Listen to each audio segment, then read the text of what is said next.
National team تب match کھیلتی ہے کہ جب اس کی گراؤنڈ بین الاقوامی معیار کی ہوتی ہے، اور 2020 میں نارووال سپورٹ سٹی کے اندر پی ایس ایل کا میچ کھیلنے کا نجم سیٹھی صاحب نے اعلان کیا تھا اور وعدہ کیا تھا، لیکن اس حکومت نے، عمران احمد نیازی صاحب نے آتے ساتھ اس منصوبے کی جو 14% فنڈنگ رہتی تھی، اس پر 86%، 86% فنڈنگ ہو چکی تھی۔ 2.9 ارب میں سے 2.5 ارب فنڈنگ ہو چکی تھی، صرف 40 کروڑ روپے باقی رہتے تھے۔ انہوں نے فی الفور وہ فنڈنگ بند کر دی، کام روک دیا۔ نتیجہ یہ نکلا کہ کروڑوں روپے کی ایسٹرو ٹرف جو درآمد کی گئی تھی اور اس کی 6 مہینے کی وارنٹی تھی سپلائر کی طرف سے، وہ وارنٹی ایکسپائر ہو گئی اور وہ ایسٹرو ٹرف ضائع ہو گئی۔ وہاں جو ایتھلیٹک ٹریک تھا اس کے لیے کروڑوں روپے کا ٹریک امپورٹ ہوا، جس کی 6 مہینے کی وارنٹی تھی انسٹالیشن کے لیے، وہ وارنٹی ایکسپائر کی گئی اور وہ ٹریک ضائع ہو گیا۔ یہ کروڑوں روپے کی وہ درآمد ہے جس کو انہوں نے ضائع کر دیا۔ اس کے علاوہ وہاں پہ انڈور جمنیزیم میں کروڑوں روپے کی سنتھیٹک فلورنگ لگی تھی، اس کی کسی نے دیکھ بھال نہیں کی۔ وہاں جانوروں نے جا کے بربادی کی، وہاں پہ ویسٹ پھینکا اپنا، اور آج کھڑکیاں ٹوٹ گئیں، دروازے ٹوٹ گئے، شیشے ٹوٹ گئے۔ وہ پورا منصوبہ ایک موہنجو داڑو کا کھنڈر بنا دیا ہے۔ انہوں نے کروڑوں اربوں روپے کا نقصان کر دیا ہے، کانٹریکٹرز کو ڈی موبلائز کر دیا، اور اب جب کانٹریکٹرز کو دوبارہ موبلائز کیا جائے گا تو سب کانٹریکٹرز اپنے کلیم بنائیں گے، کاسٹ ایسکیلیشن ہوگی، اور وہ 40 کروڑ روپے جس سے یہ منصوبہ مکمل ہو سکتا تھا، اس کے لیے نہ جانے 2 ارب اضافی رقم لگے گی، 2.5 ارب لگے گی، 4 ارب لگے گی، یہ اب کسی کا بھی گیس ہے۔ تو میرا یہ سوال ہے، جس جو میں نے آج ریفرنس دیا ہے، کہ عمران، اگر سپورٹس کا انفراسٹرکچر بنانا ایک جرم ہے، اگر نوجوان کھلاڑیوں کو بین الاقوامی معیار کی سہولت دینے کے لیے اسکیم بنانا جرم ہے، تو اس منصوبے کو تباہ کرنا، اجاڑنا کیا جرم نہیں ہے؟ یہ تو اس سے بہت بڑا سنگین جرم ہے۔ عمران احمد نیازی کی اس سیاسی انتقامی کارروائی کے نتیجے میں پاکستان ایک کھیلوں کے بہترین منصوبے سے محروم ہوا ہے، اور اس پہ کروڑوں اربوں روپے کا نقصان اس غریب ملک کو برداشت کرنا پڑے گا، جو کاسٹ ایسکیلیشن ہوگی اور جو کانٹریکٹرز کے کلیم ہوں گے۔ لہذا آج یہ میں نے ریفرنس دیا ہے نیب کے چیئرمین کو کہ وہ فوری طور پہ ایک ولفل ڈیفالٹ اور کرمنل بریچ آف ٹرسٹ کا مقدمہ بنائیں، جس سے کہ اربوں روپے کا اس قومی منصوبے کو نقصان کیا گیا ہے، اور میں مطالبہ کرتا ہوں کہ اس منصوبے کو فی الفور مکمل کیا جائے، تاکہ پاکستان کے نوجوان کھلاڑیوں کو ان کا حق مل سکے۔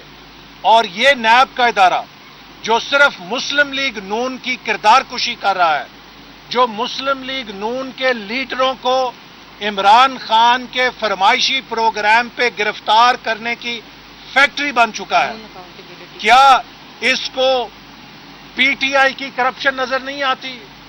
کیا اس کو گندم اور چینی کا بحران نظر نہیں آتا؟ 50 روپے کی چینی کو 90 روپے کلو کس نے کیا؟ نیب نے اب تک کیا کارروائی کی ہے؟ ہمارے لیے تو 40 سال پرانے مقدمے کھل جاتے ہیں۔ پی ٹی آئی 300 ارب کا ڈاکہ ڈالے غریبوں کی جیب پر، کوئی پوچھنے والا نہیں ہے۔ 500 گنا قیمتیں دوائیوں کی بڑھائی گئیں، پی ٹی آئی کے وزیر کو برطرف کیا گیا، اور عمران احمد نیازی صاحب نے شاید اس میں حصہ وصول کیا تھا، بجائے اس وزیر کو نیب کے سپرد کرنے کے پارٹی کا سیکرٹری جنرل لگا دیا. کیا نیب کو یہ نظر نہیں آتا؟ کیا نیب جو ہماری ضمانتوں کے خلاف تو اپیل کرنے کے لیے 2 گھنٹوں میں اجلاس بلا لیتا ہے، کیا یہ بی آر ٹی کے سٹے کو کینسل کرانے کے لیے سپریم کورٹ میں جا کے استدعا نہیں کر سکتا؟ کہ پاکستان کی تاریخ کا سب سے بڑا کرپشن کا scandal B R T Peshawar میں ہوا ہے. نیب بتائے اس میں کیا کیا گیا، اور لوگوں کو اور گڈ گورننس کو منہ چڑھانے کے لیے وہ بلیک لسٹڈ کمپنی جس نے بی آر ٹی کو تباہ کیا ہے، اس کو لاہور شہر میں اور اسلام آباد میں من پسند ٹھیکوں سے نوازا جاتا ہے تاکہ جو گھپلا پشاور کے اندر کر کے اس منصوبے سے پیسہ نکالا ہے وہ پیسہ یہاں سے پورا کیا جا سکے. یہ دیدہ دلیری سے جو حکومت کرپشن کر رہی ہے، پاکستان کی تاریخ میں کبھی نہیں ہوا کہ گندم کی فصل مارکیٹ میں آئے اور آٹے کا بحران پیدا ہو جائے. کون ذمہ دار ہے اس آٹے کے بحران کا؟ کس نے جیبیں بھری ہیں؟ یہ کرپشن کی جو فیکٹریاں پی ٹی آئی نے کھولی ہوئی ہیں، کیا نیب کو یہ کرپشن نظر نہیں آتی؟ یہ وزیر اعظم جو کہتا تھا کہ سب سے پہلے میں خود کو احتساب کے لیے پیش کروں گا، آج میں وزیر اعظم عمران احمد نیازی سے مطالبہ کرتا ہوں کہ اگر آپ دیانت ایمانداری کے اتنے بڑے چیمپئن ہیں تو چیئرمین نیب کو ابھی خط لکھیں، آج کی تاریخ میں خط لکھیں کہ جناب والا میں ایمانداری کا چیمپئن ہوں، میری کابینہ میں کوئی غلط بندہ نہیں ہونا چاہیے، اور میں اپنی کابینہ کو سب سے پہلے آپ کے سامنے احتساب کے لیے خود سمیت پیش کرتا ہوں اور ہمارا احتساب کیجیے. کیا عمران احمد نیازی یہ خط لکھ سکتے ہیں؟ اس وقت عمران احمد نیازی کرپشن کی سب سے بڑی چھتری بن چکا ہے جس کے نیچے سب کرپشن کے مگرمچھ جمع ہیں، اور ان کو امیونٹی حاصل ہے، ان کو تحفظ حاصل ہے. اور یہ نیب کے ذریعے ہمارے خلاف جھوٹے مقدمے بنانے کے لیے افسروں کو ڈرا رہے ہیں، دھمکا رہے ہیں. انہیں بلا کے کہا جاتا ہے یہ گرفتاری کا آرڈر ہے اور ادھر وعدہ معاف گواہ بنو.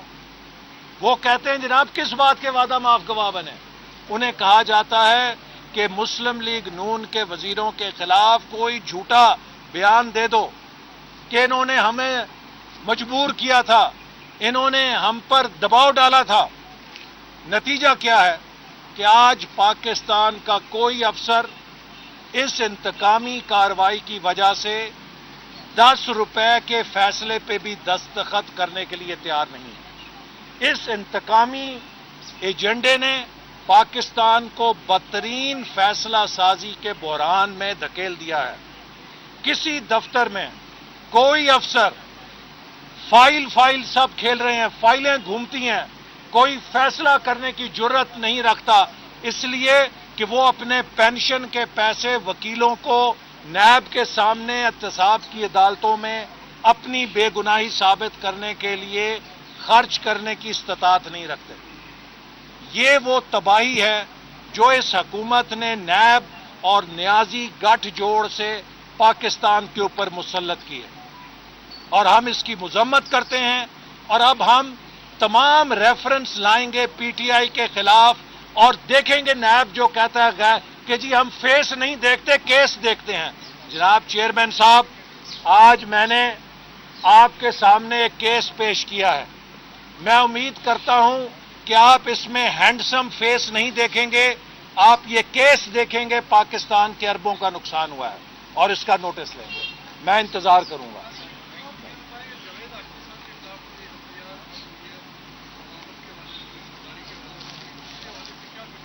میرے علم میں نہیں ہے ابھی. ہاں، میرے علم میں نہیں ہے. اور کوئی سوال؟ اور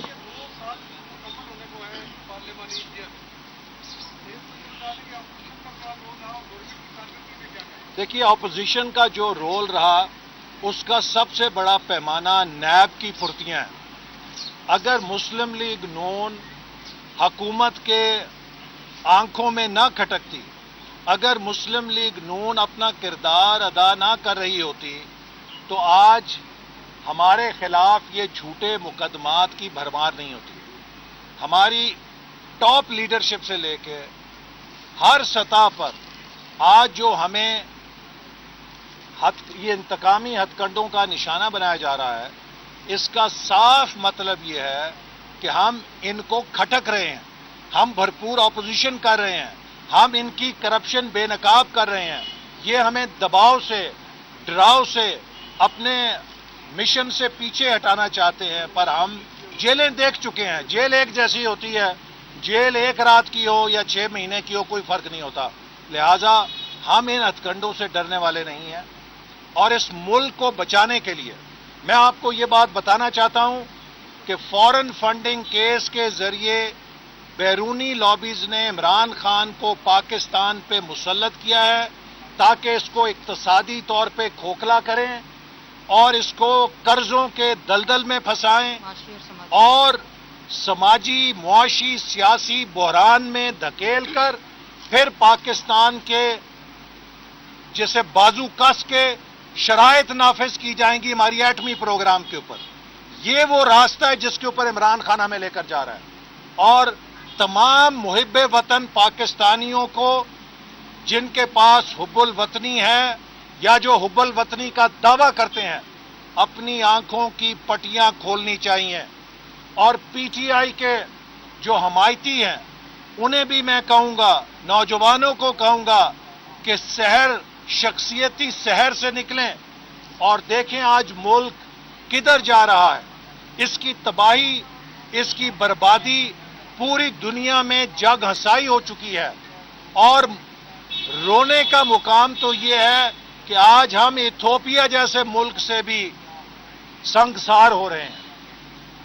صاحب، ایک یہ اس کا جواب دیتے ہیں کہ آپ نے کہا کہ بیرونی لابی ان کو لے کے آئی ہے، اب تو اختر مینگل صاحب بھی آپ کے ساتھ ہیں، باقی بھی اتحادی ان کے ناراض ہیں، پھر آپ جو ہے دیکھیے، اس حکومت کا پارلیمنٹ میں اس وقت تک قیام رہے گا جب تک مسلم لیگ کاف، جو مسلم لیگ ہے، اور میں مسلم لیگ کی قیادت چودھری شجاعت صاحب سے ضرور سوال کروں گا کہ اگر آپ مسلم لیگ کا نام لیتے ہیں اور آپ خود کہہ چکے ہیں کہ اگر یہ حکومت رہی تو 6 مہینے سال کے بعد شاید ملک کوئی سنبھالنے والا نہیں ہوگا، تو یہ مسلم لیگ کا نام پاکستان کی ماں کا نام ہے۔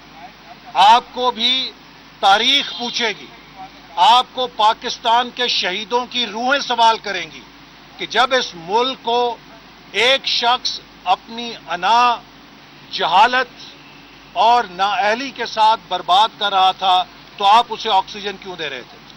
ایم کیو ایم سے وہ مڈل کلاس کے نوجوان سوال کریں گے اگلے الیکشن میں کہ جب ہماری روزگار کی تباہی ہو رہی تھی، کراچی میں بجلی اور پانی کا بدترین بحران تھا، آپ ایک وزارت لے کر اس حکومت کے ساتھ کیوں چپکے ہوئے تھے؟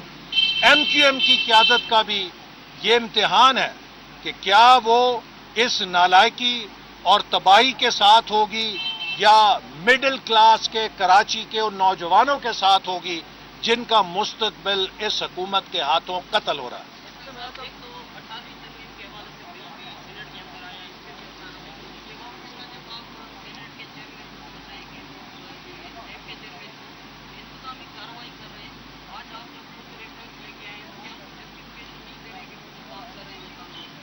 دیکھیے، نیب کے چیئرمین سپریم کورٹ کے ایک فاضل جج ہیں، اور ہمیں یہ توقع تھی کہ ان کی قیادت میں نیب ایک غیر جانبدار ادارے کے طور پہ کام کرے گا۔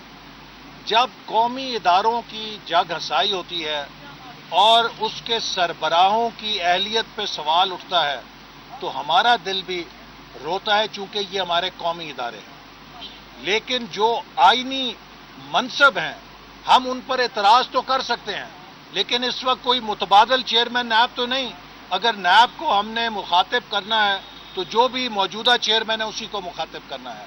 لہٰذا میں سمجھتا ہوں کہ یہ ایک بہت بڑا المیہ ہے کہ اس ملک میں احتساب کے عمل کو اور ادارے کو اس قدر بدنام کر دیا گیا ہے کہ جو انہوں نے اچھا کام کیا ہے وہ بھی لوگوں کی نظر میں مشکوک ہو چکا ہے۔ 18ویں ترمیم قومی اتفاق رائے سے ہوئی تھی۔ آج ملک کے جو حالات ہیں، میں سمجھتا ہوں کہ ہمیں کسی ایسے موضوع کو نہیں اٹھانا چاہیے جو قوم کو تقسیم کرے۔ اس وقت ہماری کیفیت ایسے ہے کہ جب ایک گھر جو ہے اس کے چاروں طرف دشمن حملہ آور ہو اور گھر کا سربراہ جو ہے وہ گھر کے بھائیوں کے ساتھ بجٹ کے اوپر جھگڑا شروع کر دے کہ کون کتنا بجٹ لے گا، باہر دشمن حملہ کر رہا ہے اور آپ گھر کے اندر بھائیوں کے ساتھ بجٹ کے اوپر جھگڑا کر رہے ہیں، تو مجھے بتائیں کہ آپ اپنے گھر کے ہمدرد ہیں یا دشمنوں کے ہمدرد ہیں؟ اس وقت ہمیں اتفاق کی ضرورت ہے، اتحاد کی ضرورت ہے۔ 18ویں ترمیم NFC سمیت کسی ایسے مسئلے کو ہاتھ نہیں لگانا چاہیے جو قوم کو تقسیم کرے۔ ہمیں ان موضوعات پہ آنا چاہیے جس سے یہ قوم متحد ہو، جس سے قومی یکجہتی میں اضافہ ہو، چونکہ ہم اتحاد، اتفاق اور یکجہتی سے تو ان مسائل کو شکست دے سکتے ہیں، لیکن اگر ہم باہمی لڑیں گے تو پھر ہمیں کسی دشمن کی ضرورت نہیں، ہم خود اپنے دشمن بن رہے ہیں۔ اسی ہفتے اناؤنس ہوگا جی انشاءاللہ تعالی اس کے اوپر قیادت اس کے ایجنڈے پہ مشاورت کر رہی ہے اور ہمیں امید ہے کہ اس کی تاریخ اسی ہفتے اعلان ہو جائے گا۔ بہت شکریہ۔